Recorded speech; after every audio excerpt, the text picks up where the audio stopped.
We do about 4x more digital payments than what China does.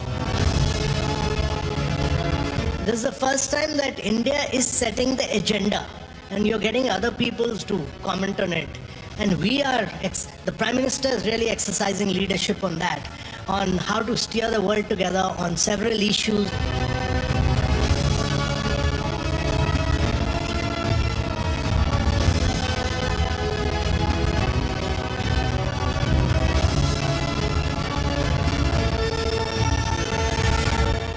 Ladies and gentlemen, please welcome the global synergist, Mr. Amitabh Kant.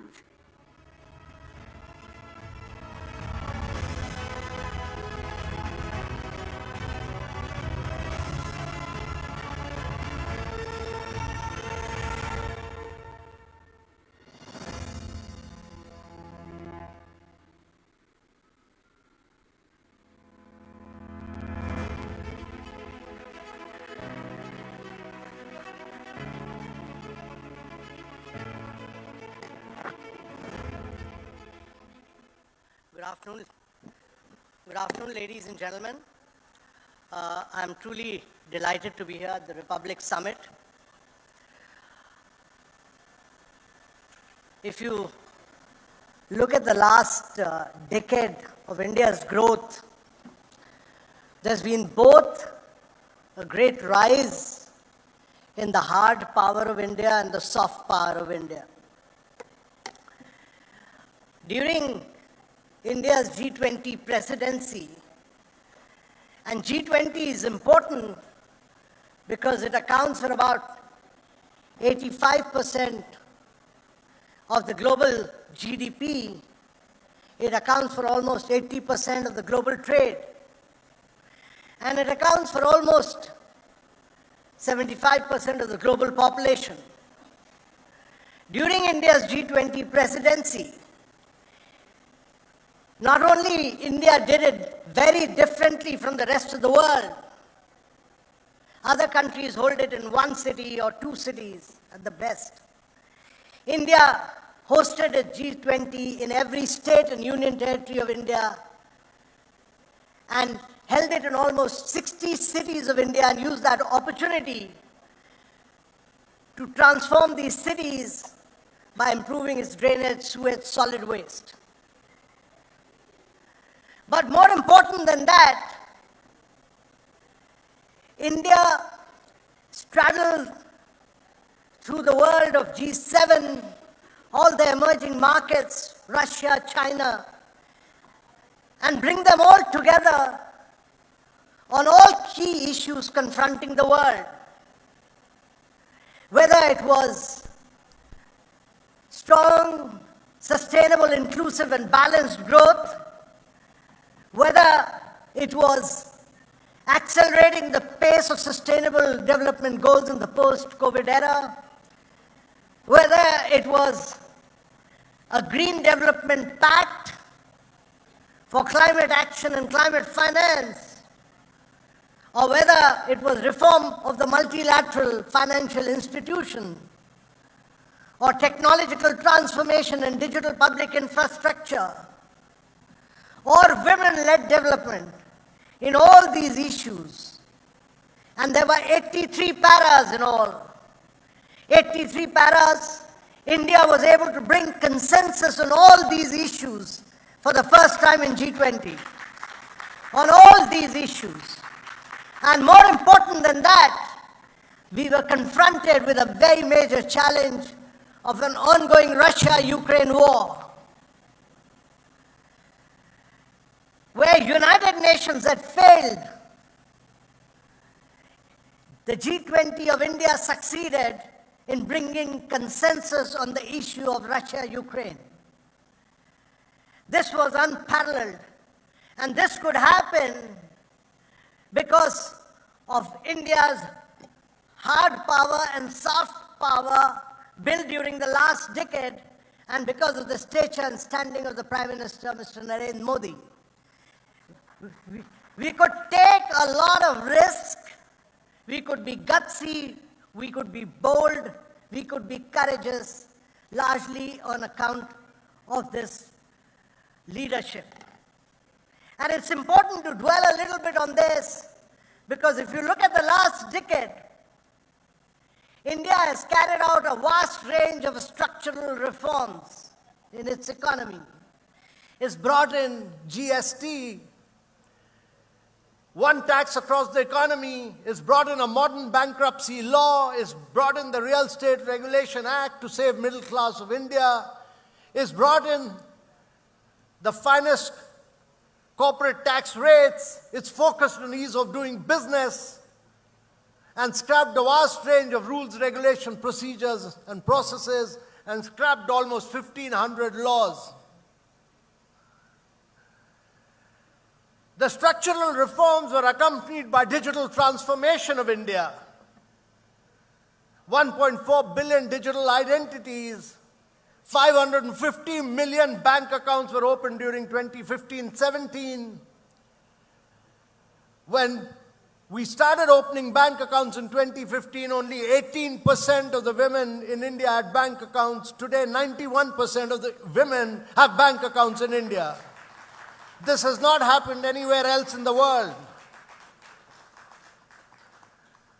And then we linked up both the digital identity and the mobile number, which enabled us to do fast payments. Today, we are the world's #1 in real-time fast payments in the world. We do 46% of the real-time fast payments. Last year, we did 128 billion fast payments in the world. China was second with 26 billion fast payments. That was the difference. From 128 billion India, China 26 billion. And then we had a number of our startups doing cashless, paperless credit, number of young startups doing wealth creation by taking stock market to rural areas, Tier 2, Tier 3 cities, a number of startups giving insurance in 1 minute flat on the basis of your mobile. So fast payments in 30 seconds, wealth creation in 30 seconds, and digital insurance in 1 minute. That has been the transformation of India. And this is all open source, open API. This is globally interoperable. And unlike the rest of the world, where data is monopolized by the big tech, Amazon, Google, Facebook, and Amazon in India, and in China by Tencent and Alibaba, in India, the data is owned by the citizens of India. And they give permission, which is technically made possible by their consent on the mobile, on the go. So our model during G20 was accepted as the best model in the world. The definition of digital public infrastructure and the framework was accepted. And today we've taken it to 20 countries of the world, and tomorrow we'll take it to the rest of the world, because 4 billion people of the world do not have a digital identity. 2.5 billion people do not have a bank account. 133 countries in the world do not have fast payments. So India's model will be taken to the rest of the world to transform the world. And that is why during COVID, we could do 2.2 billion COVID vaccination, and we could, instead of giving large packages, we could put money straight into the bank account of these beneficiaries. Whereas in the United States of America, 9 million checks came back, and Germany struggled for 18 months to create digital identities. So ladies and gentlemen, structural reforms, digital identity, and the third was in infrastructure, the push towards infrastructure. Creation of 40 million houses, of 110 million toilets, of 30 million electric connections to households, of 253 million piped water connection, and almost 80,000 kilometers of road. That's been the story of infrastructure creation in India. And that's why the Bank of International Settlement said that what India has achieved in 9 years would have taken India 50 years to achieve in the normal course. Instead of 50 years, we could do it in 9 years. And therefore, this infrastructure creation the government was able to do because it took its spending of capital expenditure for 1%, from 1% in 2014 to 4% till in the last budget. And this shows government's determination to create world-class infrastructure. And the fourth key point is what India has done for climate action and to build a sustainable and a clean India. We have not contributed to greenhouse gas emissions in the world. Our CO2 emission is only 1.3%. Our total emission is 1/10 of the United States of America. But as a responsible nation, India took over the responsibility and created 187 gigawatts of renewable energy.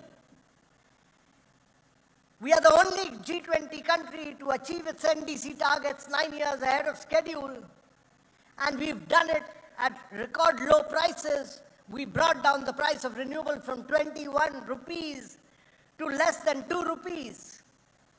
In addition to this, we were able to provide over 110 million of our women cooking gas connections so that they need not burn firewood. We could provide 30 million households electric connection. And now we are moving towards green hydrogen so that we can green up all the hard-to-abate sectors of steel, cement, refinery, fertilizer.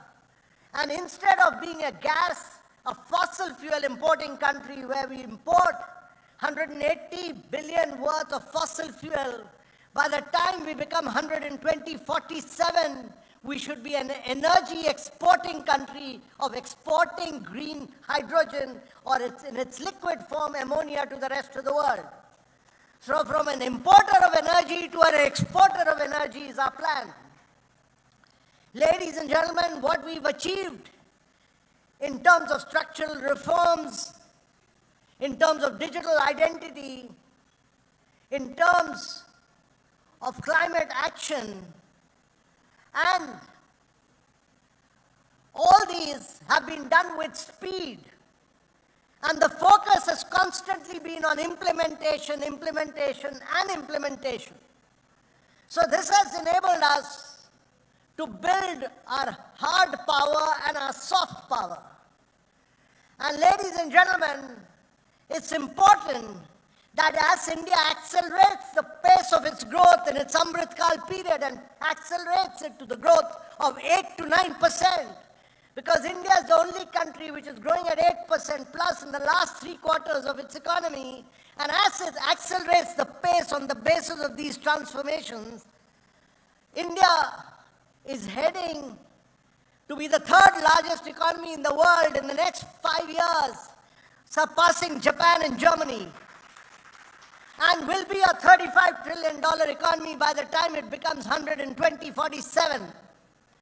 And that would mean that if we would have raised the per capita income of every single individual from $2,500 to close to $18,000 per citizen, and the quality of life of every citizen would have improved.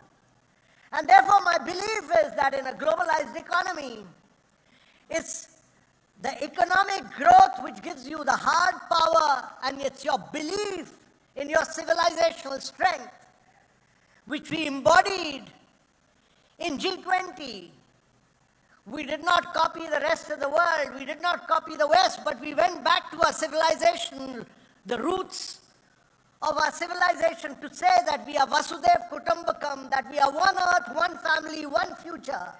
We may have different political ideologies, we may have political differences, we may have geographical differences, but we all come from one cosmos. And therefore, on account of this philosophy, this ideology, and this civilizational ethos, we could achieve consensus on all complex issues confronting the world.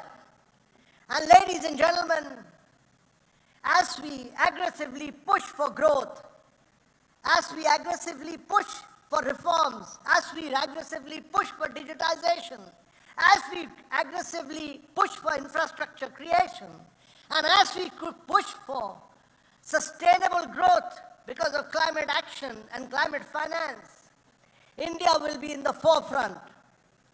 And therefore, we will have the responsibility of leading the world. It's important to realize that in the global GDP today, if you look at the global GDP, America's share of the global GDP has remained constant at about 25% in the last 2.5 decades. Europe's share, and it's important to understand this, Europe's share has come down from 30% to 15% and will come down even further. In the last 3 decades, due to China's acceleration of pace of growth, its share had grown from 3% to close to 18%. But China's growth has now slowed down and India's growth has accelerated, and therefore India's share will now grow from 3.5% to, in the coming till 2047, it will accelerate to close to 20% of the global GDP. And therefore, in the years to come, India will be providing 30% of the skilled manpower to the rest of the world by the time we get into our Amrit Kal period. Imagine all your electricians, your plumbers, your carpenters, your hospitality managers which were trained in Lucerne, in Switzerland, will be all trained in India, and they will be running all the top hotels of the world. So the Indians will be skilled for the rest of the world. And the challenges of India will be to do very, very smart urbanization to improve our learning and health outcomes, to ensure that our agriculture productivity rises so that we can continue to accelerate the pace of our growth. So as many people have commented, this is not merely India's decade, this is India's century. And it is incumbent upon each one of us to ensure that as disciplined Indians, we ensure that we accelerate the pace of our growth, we become responsible citizens, and we ensure that India continues to grow and accelerate its pace of growth in all these aspects of structural reforms, digitization, sustainable growth, and infrastructure creation. The important challenge is that the center has done its bit. It's now for the states to accelerate reforms in all these areas. Now the responsibility for the next decade will be on many of our states. If our states start growing at rapid rates of 10% plus, India will grow at 11% plus. And therefore, it's not merely that the western part of India or the southern part of India accelerates its pace of growth, but the northern, the eastern, the central part, the southern, the western, all India must grow. And it's important that all these structural reforms which have been carried out by the center, the next phase is carried out by the states of India. They become the agents of change and they become the key drivers of growth. So ladies and gentlemen, I'm absolutely convinced that this is not merely India's decade, this is India's century,